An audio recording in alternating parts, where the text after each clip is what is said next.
இன்றைய தினம் மிக முக்கியமான ஒரு விடயத்தை பற்றி, ஒரு ஆளுமையை பற்றி தான் பார்க்க போகிறோம். அவர் இருந்திருந்தால் 92வது பிறந்த நாளை கொண்டாடி இருப்பார். இருந்தாலும் கூட அவருடைய மரணத்திற்கு பிறகும் இன்று வரை, ஏன் தொடர்ந்தும் எதிர்காலத்திலும் அவருடைய பெயரை இந்த உலகமே உச்சரித்துக் கொண்டுதான் இருக்கும். அறிவியலினுடைய தந்தையாக போற்றப்படுகிறார். குறிப்பாக கனவு காணுங்கள் என்கின்ற இந்த வார்த்தையினுடைய சொந்தக்காரராக, இளைஞர்களை கல்வியின் பால் ஈட்டு சென்றவராகவும், இந்தியாவின் 11வது ஜனாதிபதியாக இருந்து ஒட்டுமொத்த உலகிற்கும் சிறந்த உதாரணமாக வாழ்ந்து மடிந்த ஏபிஜே அப்துல் கலாம் ஐயா அவர்களுடைய வாழ்க்கை வரலாறு, அவர் எப்படிப்பட்ட தடங்களை எல்லாம் எமக்கு கொடுத்துவிட்டு சென்றிருக்கிறார், அவருடைய வாழ்க்கையிலிருந்து என்ன விடயங்களை நாங்கள் கற்றுக்கொள்ளலாம் என்பதை தான் தெரிந்து கொள்ள போகிறோம். தான் வாழ்ந்த காலத்தில் மக்களுக்கான மகத்தான சேவையை செய்த மனிதர்களில் மிக முக்கியமான ஒருவர் தான் ஏபிஜே அப்துல் கலாம் அவர்கள். அவர் கல்விக்காக மிகப்பெரிய ஒரு சேவையை செய்திருந்தார். கல்வி என்பதுதான் எதிர்கால இளைஞர்களையும் எதிர்கால உலகையுமே தீர்மானிக்கும் மாபெரும் சக்தி என்பதை வாழ்ந்த காலத்தில் அனைவருக்குமே வழிகாட்டியாக வாழ்ந்துவிட்டு சென்றவர். குறிப்பாக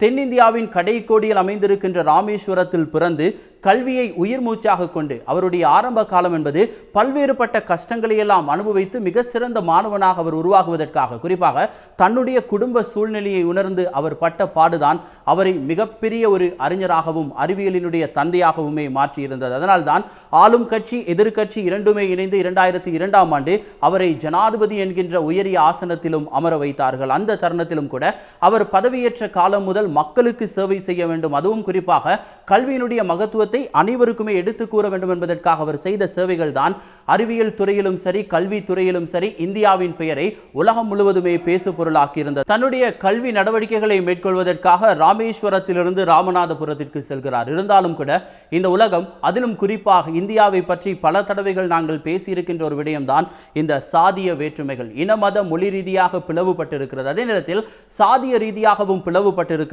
அதை அப்துல் கலாம் தன்னுடைய சிறு வயதிலேயே உணரத் தொடங்குகிறார். இருந்தாலும் கூட இந்த சமுதாயத்தை மாற்றி அமைக்க வேண்டுமாக இருந்தால் கல்வி என்கின்ற அந்த மந்திரத்தை சரியாக உச்சரித்து சரியாக கற்று அதனூடாகத்தான் இந்த சமுதாயத்தை மாற்றி அமைக்க முடியும் என்று தன்னுடைய ஆசிரியர்கள் கூறியதும், தந்தை கூறிய அந்த அறிவுரைகளை மிக முக்கியமான அறிவுரையாக கொண்டு கல்வியில் மிகப்பெரிய ஒரு சாதனையாளராக வர வேண்டும் என்பதற்காக அவர் அரும் பாடுபட்டு கல்வி கற்க தொடங்குகிறார். பல்கலைக்கழகத்திற்கு நுழைந்து இயற்பியல் பாடத்தை தெரிவு செய்கிறார். இயற்பியலில் பட்டத்தை பெறும் பொழுது அவருக்கு ஒரு விடயம் புரிகிறது. நான் வானில் பறக்க வேண்டுமாக இருந்தால், விமானத்தை உருவாக்க வேண்டுமாக இருந்தால் இயற்பியலில் அந்த விடயத்தை செய்ய முடியாது. அடுத்ததாக தொழில்நுட்ப பிரிவை தேர்வு செய்கிறார். தொழில்நுட்ப பிரிவை தேர்வு செய்து அதனூடாக தன்னுடைய பாதையை உருவாக்கி கட்டமைக்க தொடங்குகிறார். புதிய புதிய தொழில்நுட்பங்கள் தொடர்பாக கற்றுக்கொள்ள ஆசைப்படுகிறார். அப்பொழுதுதான் ஒரு விடயம் அவருக்கு புரிகிறது. இந்தியா எப்படிப்பட்ட ஒரு நிலையில் இருக்கிறது, உலகம் எப்படி வளர்ந்து கொண்டிருக்கிறது. ஆகையால் எதிர்கால இந்தியாவும் சரி, எதிர்கால இளைஞர்களும் சரி மிகப்பெரிய அளவில் வளர்ச்சி அடைய வேண்டுமாக இருந்தால்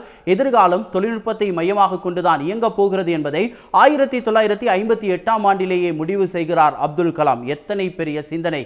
2023ஆம் ஆண்டில் நாங்கள் இருக்கிறோம். இப்பொழுது ஒட்டுமொத்தமாக தொழில்நுட்ப யுகத்தில் தான் நாங்கள் வாழ்ந்து கொண்டிருக்கிறோம். இப்படியாக 1960ஆம் ஆண்டில் இஸ்ரோ என்கின்ற ஒரு அமைப்பு உருவாக்கப்படுகிறது. இந்திய விண்வெளி ஆராய்ச்சி நிலையம் உருவாக்கப்பட்ட பொழுது மிகப்பெரிய அளவில் அவர்களால் உலகினுடைய போட்டிக்கு முகம் கொடுக்க முடியவில்லை. வெறுமனே ஒரு விண்வெளி அமைப்பாக மட்டுமே இஸ்ரோ அந்த காலத்தில் இருந்தது. அப்பொழுதுதான் அவர் இஸ்ரோவிலே நுழைகிறார். தோல்விதான் எப்பொழுதுமே எமக்கு பல பாடங்களை கற்றுக் கொடுக்கும். அப்துல் கலாம் அவர்களுக்கும் அப்படிதான். முதல் முறையாக இஸ்ரோவில் பணிக்கு சேர்ந்து SLV என்கின்ற ஏவுகணையை தயாரிக்கும் பொழுது எதிர்பார்த்த வெற்றியை அது கொடுக்கவில்லை. ஒட்டுமொத்த இந்தியர்களுமே அவரை கேலி செய்ய தொடங்குகிறார்கள். வெறுமனே அரசாங்கத்தினுடைய பணத்தை எதற்கு வீணடிக்கிறீர்கள், எமக்கு எதற்கு விண்வெளி ஆராய்ச்சி என்றெல்லாம் கூற மனம் தளராத அப்துல் கலாம் மற்றும் அவரது குழுவினர் தொடர்ச்சியாக பாடுபட்டு அடுத்த வருடமே SLV ஏவுகணையை விண்ணுக்கு செலுத்தி மிகப்பெரிய ஒரு சாதனை செய்கிறார்கள். இன்று வரை இந்தியா விண்வெளி துறையில் செய்த அத்தனை சாதனைகளுக்குமான முதலாவது பிள்ளையார் சொல்லியை ஏபிஜே அப்துல் கலாம் ஐயா அவர்களுடைய உழைப்பு தான் காரணமாக அமைந்திருந்தது. பல திட்டங்கள்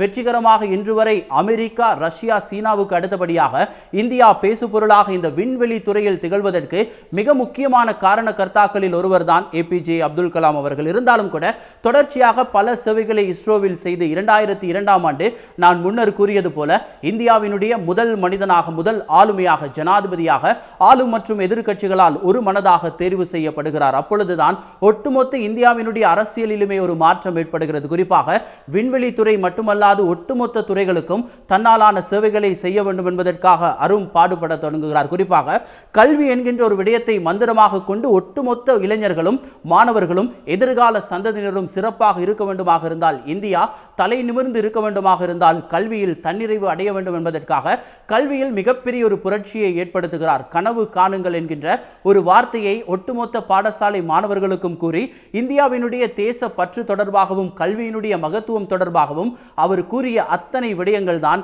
இன்று வரை அவரையும் ஒரு மகாத்மாவாக இந்தியா போற்றுவதற்கும் மிகப்பெரிய ஒரு தலைவராக கொண்டாடுவதற்கும் காரணமாக அமைந்திருந்தது. எமக்காக அவர் திருமணம் செய்து கொள்ளவில்லை. அறிவியல் துறையில் தொடர்ச்சியாக தான் சாதனை செய்ய வேண்டுமாக இருந்தால் திருமணம் தனக்கு ஒரு தடையாக இருக்கும்.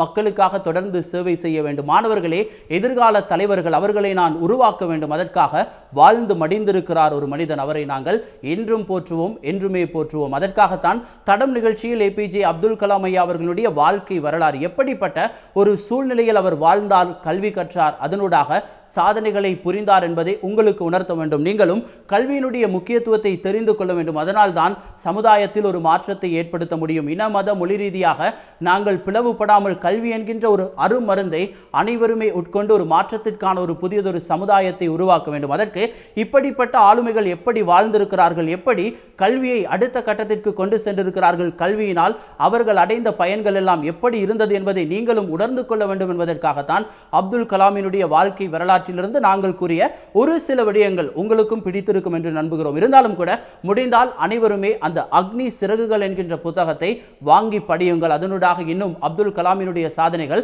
அதே நேரத்தில் ஒட்டுமொத்த விஞ்ஞான துறையில் இன்று ஏற்பட்டிருக்கின்ற மாற்றங்கள் தொடர்பாகவும் பல விடயங்கள் இருக்கிறது. மீண்டும் அடுத்த வாரம் இன்னும் ஒரு நாயகனோடு அல்லது இன்னும் ஒரு மிக முக்கியமான சம்பவத்தோடு உங்களை சந்திக்கும் வரை உங்களிடமிருந்து விடைபெறும் நான் லவேந்திரன் ஜனநாயகன். இது தடம், வரலாற்றின் மறுபக்கம்.